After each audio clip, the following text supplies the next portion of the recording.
आदर्श विद्या मंदिर की इस ऑनलाइन कक्षा में आप सबका हार्दिक अभिनंदन, स्वागत। इससे पहले वाले भाग में हमने फ्रांसीसी क्रांति भाग 1 पढ़ा था, जिसमें किन कारणों से फ्रांस के अंदर क्रांति हुई, सामाजिक समाज किस प्रकार से विभक्त था, किस प्रकार विशेषाधिकार प्राप्त थे, उन सब के कारण से।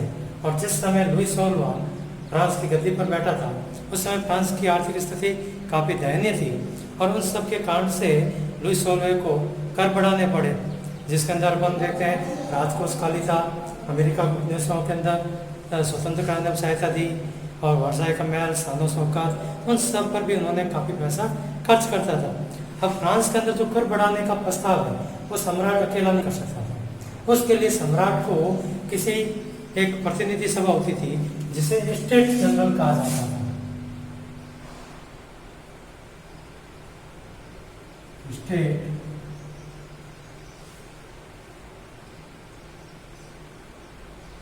जनरल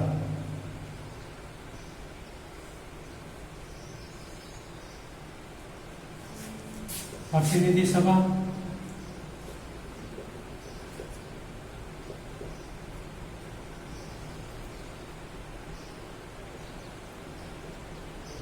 इस स्टेट जनरल के द्वारा करों के प्रस्ताव को मंजूरी देने के बाद ही फ्रांस के अंदर कर बढ़ाए जा सकते थे।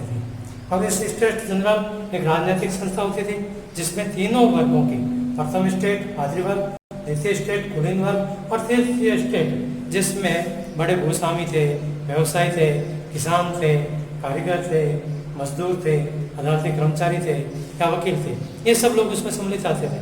तो इनकी सभा होने के बाद में ही कर बढ़ाए जाते थे। और इस स्टेट जनरल की जो अंतिम बैठक हुई थी,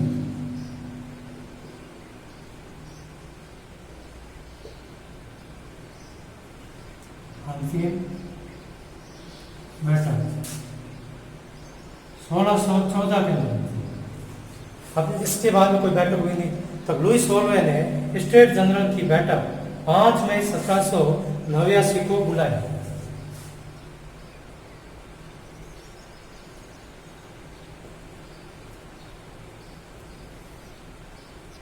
आज में 1789 को लुई 16वें के द्वारा स्टेट जनरल की बैठक बुलाई गई। इस बैठक में तीनों प्रतिनिधि सम्मिलित थे, तीनों स्टेट के, प्रथम स्टेट, द्वितीय स्टेट और तृतीय स्टेट।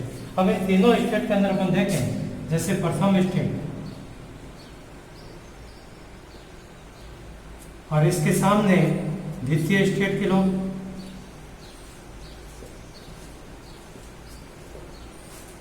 इनके 300 सदस्य,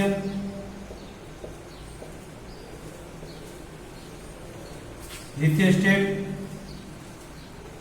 इसके भी 300 सदस्य और तीसरे स्टेट के जो लोग थे वो इनके पीछे खड़े किए गए,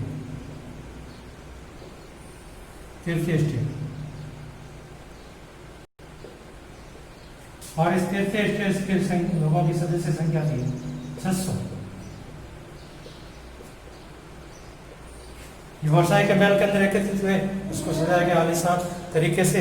और उस वर्साई के महल के अंदर जब तीनों स्टेट के लोग एकत्रित हुए और उस समय मतदान का यह निर्णय था कि प्रत्येक स्टेट को एक मत देने का अधिकार था। लेकिन अब तृतीय स्टेट के जो लोग थे, इनका प्रतिनिधित्व अधिकांश जो पढ़े लिखे लोग थे या जो बड़े व्यवसायी थे, अदालती कर्मचारी, वकील, ये जो शिक्षित वर्ग के लोग थे, वो लोग इस तृतीय स्टेट का प्रतिनिधित्व करते थे। और इनकी मांग थी कि प्रत्येक सदस्य को एक मत देने का अधिकार दिया जाए। प्रत्येक सदस्य को एक मत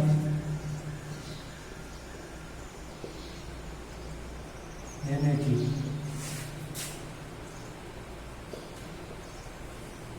मांग की गई। लेकिन सम्राट लुई 16वें ने इस मांग को अस्वीकार कर दिया। तब तृतीय स्टेट के सदस्य उस बैठक का बहिष्कार करके बाहर चले गए और उन्होंने 20 जून को वर्साई का जो इंडोर टेनिस कोर्ट था वहां पर अपनी बैठक आयोजित की। अपने आप को नेशनल असेंबली इनके द्वारा घोषित कर दिया गया और इन्होंने कहा जब तक सम्राट की शक्तियों को कम करने वाला कानून नहीं बनाएगा तब तक ये अपनी नेशनल असेंबली को भंग नहीं की जाएगी। अब इस तीसरा स्टेट था, इसका जो नेतृत्व करने वाले थे, एक था मेराब जी।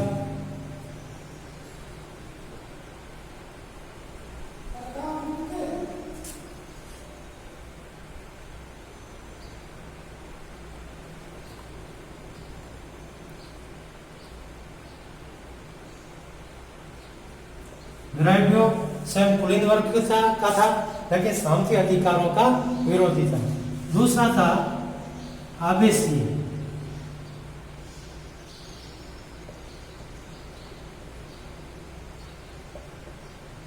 पादरी वर्ग का था और यह भी सामंती अधिकारों का विरोधी था। और इस आबेसिए के द्वारा एक पुस्तक लिखी गई, प्रचार पुस्तिका, जिसका नाम है तीसरा स्टेट क्या है।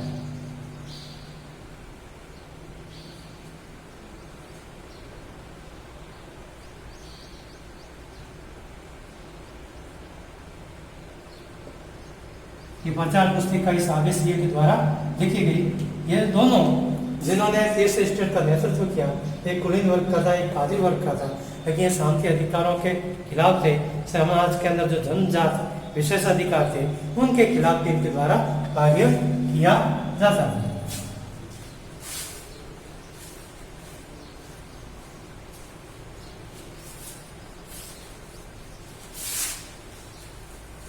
वे फ्रांस संवैधानिक राजतंत्र बन गया। फ्रांस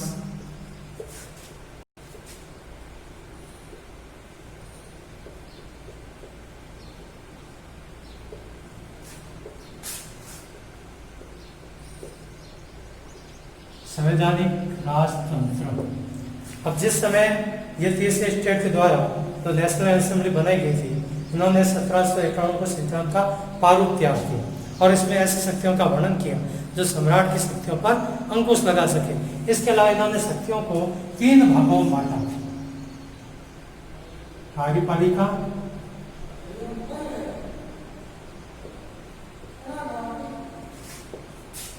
विधायिका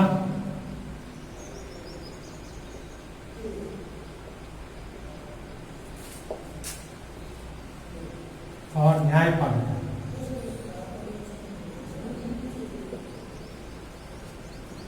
कार्यपालिका, विधायिका और न्यायपालिका के अंदर तीसरे स्टेट के द्वारा जो कानून बनाया गया, इसमें इन शक्तियों को बांटा गया। इसके अलावा इन्होंने संविधान के निर्माण के लिए कानून निर्माण का अधिकार वो नेशनल असेंबली को दिया गया।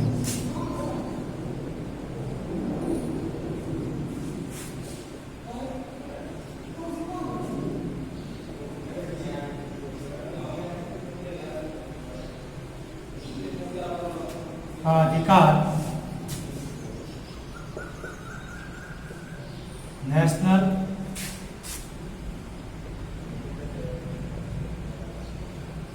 असेंबली को कानून निर्माण का अधिकार दिया गया।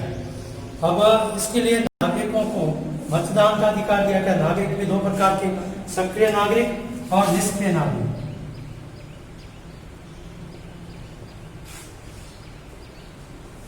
सक्रिय नागरिक जिनकी उम्र 25 वर्ष और अपनी मजदूरी का 3 दिन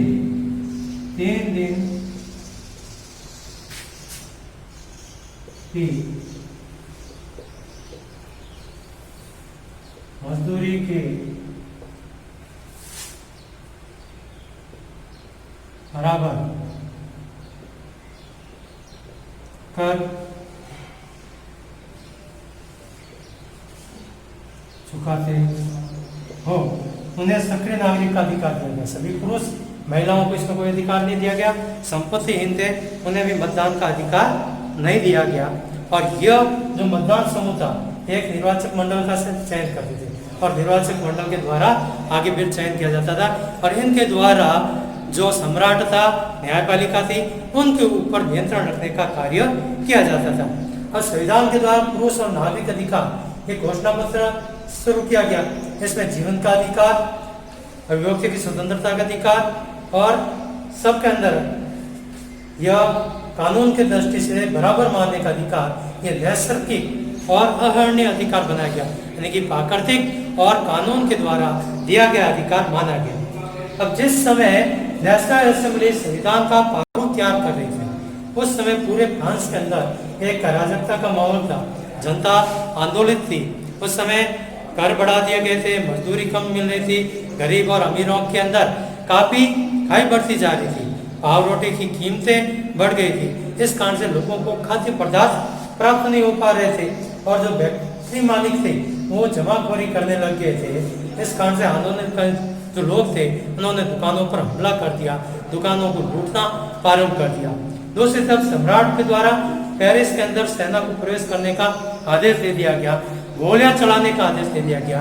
अंत में 14 जुलाई 1789 को पेरिस के अंदर जो बास्तिल का किला है, उस किले को ध्वस्त कर दिया गया आंदोलनकारियों द्वारा और फिर उसके अवशेष बाजार के अंदर बेच दिए गए थे। और दूसरे ग्रामीण क्षेत्रों में यह अफवाह फैल गई थी कि जो सम्राट है या जो जागीरदार है, उन जागीरदारों के द्वारा लुटेरों के गिरोह को बुला दिया गया है और इस कारण से ग्रामीण किलों पर भी लोगों के द्वारा हमले किए गए, उन किलों के अंदर लूट लिया गया, अन्न भंडार लूट लिए गए।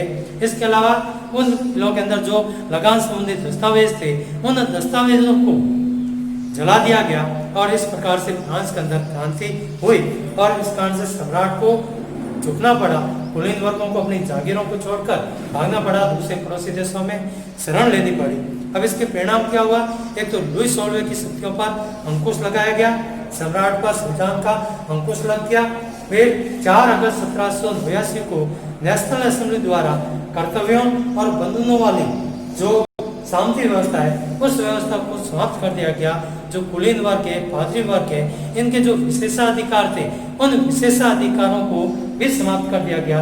धार्मिक कर जो लगाया जाता था, टाइथ कर, उस कर को भी समाप्त कर दिया गया और चर्च की समिति वाली जो भूमि है, उस भूमि को जब्त कर लिया गया, अर्थात बड़े पैमाने पर सरकार के पास में जब्त भूमि आ गई। अब आज का अपन घर कार्य अपन देखें।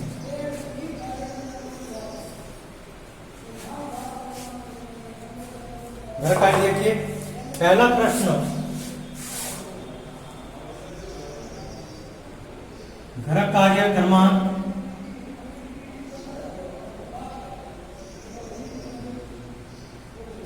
2। पहला प्रश्न, एस्टेट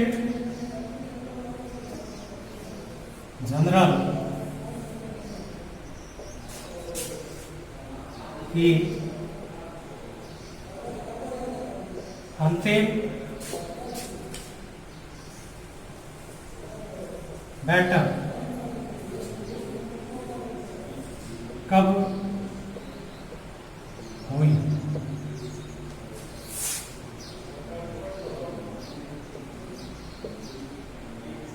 प्रश्न 2, नेशनल असेंबली ने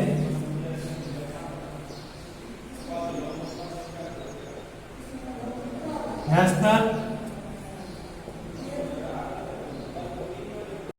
असेंबली ने संविधान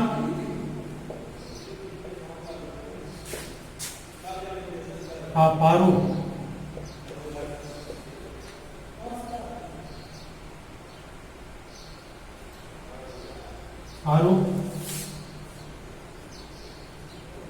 कब तैयार किया? प्रश्न 3, फ्रांस ने मताधिकार किनको दिया?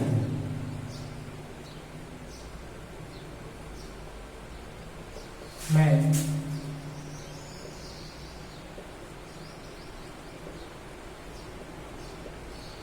मताधिकार किनको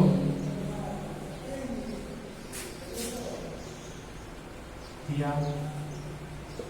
है? धन्यवाद।